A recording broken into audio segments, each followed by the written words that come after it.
दहशतगर्दी के खात्मे के अज़्म के साथ भारतीय फौज की जुर्रतमंदाना कार्रवाई। ऑपरेशन सिंदूर की हिमायत में आज शाम तेलंगाना जागृति की जानिब से एक अजीम शान रैली का इनेकाद अमल में आया।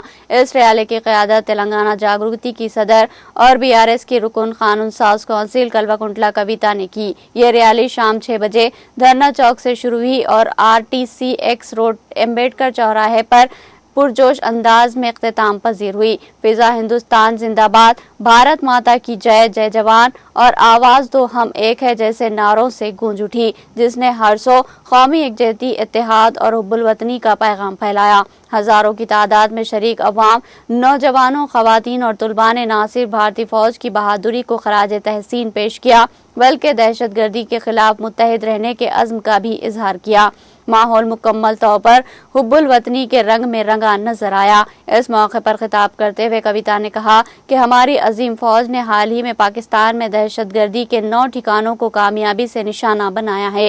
ये कारनामा हर हिंदुस्तानी के लिए बाइस फख्र है। ये कार्रवाई दहशतगर्दों को मुंह तोड़ जवाब देना और दुनिया के सामने हिंदुस्तान की ताकत व अज़्म का ऐलान है।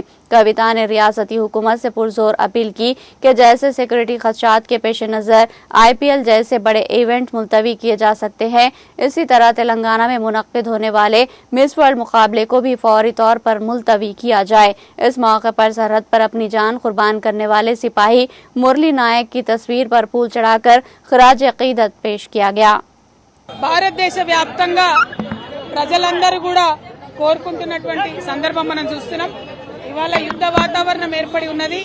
పాకిస్తాన్ లో ఉన్నటువంటి 9 ఉగ్రవాద స్థానాలను ఆపరేషన్ సింధూర్ పేరుతోని మనం దిగ్విజయంగా సాధించుకోవడం వీర జవాన్లందరికీ కూడా ఒక స్ఫూర్తినిచ్చే విధంగా, వారి వల్ల మనకు ధైర్యం, వారి వల్ల మనకు రక్షణ, మన వల్ల వారికి మరింత స్ఫూర్తి రావాలని చెప్పి మనస్ఫూర్తిగా కోరుకుంటూ ఇవాళ తెలంగాణ జాగృతి ఆధ్వర్యంలో పెద్ద ఎత్తున ర్యాలీ నిర్వహించడం జరిగింది। మరి ఇవాళ మనము పాకిస్తాన్ ఉగ్రవాద స్థావరాల మీద దాడి చేస్తే పాకిస్తాన్ ఏమో తిరిగి మన ఎయిర్పోర్ట్స్ మీద దాడి చేయడము, సివిల్ ఎయిర్పోర్ట్స్ మీద దాడి చేయడము, ఇవన్నిటిని కూడా మనం గమనిస్తూ ఉన్నాం। వీటన్నిటిని కూడా చూస్తూ మన భారత సైనికులందరికీ కూడా మద్దతుగా, సంఘీభావంగా ప్రతి రాష్ట్రంలో ప్రతి చోట కూడా నిజానికి పెద్ద ఎత్తున ర్యాలీలు జరగాలి। నేను తెలంగాణ జాగృతి కార్యకర్తలకు పిలుపునిస్తా ఉన్నాను। రాష్ట్ర వ్యాప్తంగా కూడా మీరు సంఘీభావంగా సైనికులకు కార్యక్రమం చేయాలి। ఈ సమయంలో దేశంకి తోడుగా మనం కూడా నిలబడాలి। అక్కడ వాళ్ళు నిలబడి ప్రాణాలు ఇస్తుంటే మనము దానికి అర్హత పొందినటువంటి నాగరికులుగా వారికి సైన్యానికి మద్దతుగా ఉండాలని కోరుతా ఉన్నాను।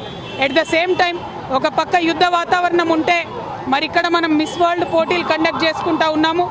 నేను మిస్ వరల్డ్ పోటీలను వాయిదా వేయవలసిందిగా ప్రభుత్వాన్ని విజ్ఞప్తి చేస్తూ ఉన్నాను। IPLని కూడా వాయిదా వేసుకున్నారు।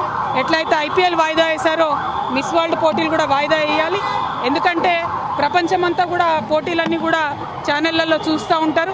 మరి ఒక పక్క భారతదేశంలో యుద్ధం జరుగుతుంటే ఇంకొక పక్క ఈ అందాల పోటీలు పెట్టారని చెప్పేటటువంటి అపవాదు మన రాష్ట్రానికి వస్తుంది। కాబట్టి ఆ అందాల పోటీలను కూడా వాయిదా వేయాలని చెప్పి నేను మనస్ఫూర్తిగా డిమాండ్ చేస్తూ ఉన్నాను। మిస్ వరల్డ్ వాయిదా వేయమని విజ్ఞప్తి చేస్తున్నాం ప్రభుత్వానికి। ఎందుకంటే ఇది విఘ్నత ప్రదర్శించాల్సినటువంటి సమయం। ప్రపంచమంతా కూడా భారతదేశం వైపు నిలబడ్డది। ఇవాళ మనది ధర్మయుద్ధం। భారతదేశం ఎప్పుడు కూడా తప్పు చేయదు, నీతి మీద, నిజాయితీ మీదనే యుద్ధం చేస్తున్నాం। మనం వారి భూభాగంలో సామాన్య ప్రజల్ని ఏమనలేదు, ఉగ్రవాదుల్ని హతం చేసినాం। ఈ సందర్భంగా ప్రపంచమంతా భారతదేశం వైపు నిలబడి మనం చూస్తుంది। కాబట్టి ఈ టైంలో సిల్లీగా మనము అందాల పోటీలు పెట్టి మన ప్రాధాన్యతలు వేరే రకమైనటువంటి సందేశం ప్రపంచంలో పోకూడదు। అది ప్రత్యేకించి మన రాష్ట్రంలో జరగకూడదని నేను ఒక మహిళగా విజ్ఞప్తి చేస్తూ ఉన్నాను। వాయిదా వేసుకోమని నేను కోరుతా ఉన్నాను। అంటే ఒకటే అండి, ముఖ్యమంత్రి గారికి రాష్ట్ర ఆదాయాన్ని కంట్రోల్ చేయడం రాకపోతే వారు ఇచ్చినటువంటి హామీలను ప్రజలకు నెరవేర్చేటటువంటి పరిస్థితి ఆయనకు లేకుండే ఆయన తప్పుకోవాలి పదవి నుండి।